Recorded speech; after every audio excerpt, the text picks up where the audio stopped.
और खास होगी। असल वजह की तलाश होगी। दुनिया भर के हर गांव, शहर, गली मोहल्ले पर नजर हमारी होगी। खुलेंगी पर्दें, जहन में उठे हर सवाल की बात होगी। हर वो जवाब जो है आपके लिए जरूरी, जिम्मेदारी हमारी होगी। हर क्षेत्र की खबरों से जुड़े रहने के लिए बने रहिए वॉइस ऑफ अमेठी पर। नमस्कार, आप देख रहे हैं वॉइस ऑफ अमेठी। तो चलिए रुक करते हैं आज की प्रमुख और बड़ी खबर पर। अमेठी से दूर रहकर भी क्यों चर्चा में है राहुल गांधी? कांग्रेस नहीं, स्मृति ईरानी की है ये खास रणनीति।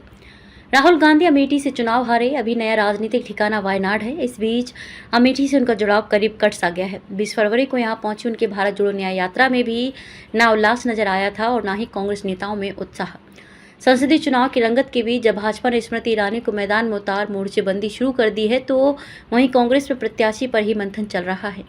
हालांकि अमेठी में 5वें चरण में 26 अप्रैल से नामांकन की शुरुआत होने वाली है। 3 मई नामांकन की अंतिम तिथि है और 20 मई को मतदान। इन सब के बीच अमेठी से दूर रहते हुए भी बीते 15 दिनों से राहुल गांधी फिर से चर्चा में हैं। ये कांग्रेस की पहल नहीं बल्कि भाजपा प्रत्याशी स्मृति ईरानी की रणनीति का ही प्रतिफल है।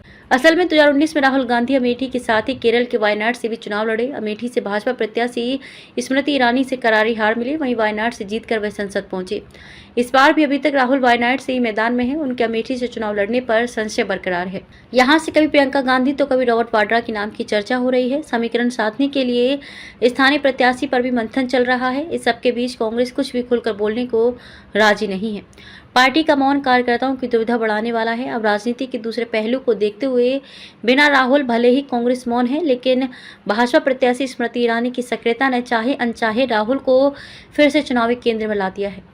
असल में स्मृति ने अपने हर सभा में राहुल को निशाने पर लेकर आरोप मढ़कर, भगोड़ा बताकर और गांधी परिवार पर तोहमत मढ़कर आमजन को राहुल रूपी सवाल सौंप दिया है।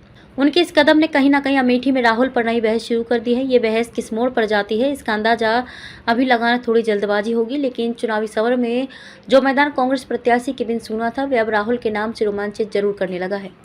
हमलावर स्मृति 26 अप्रैल के बाद राहुल गांधी फिर अमेठी आएंगे। अभी तक वायनाड को अपना परिवार कहने वाले राहुल अमेठी को अपना परिवार बताएंगे।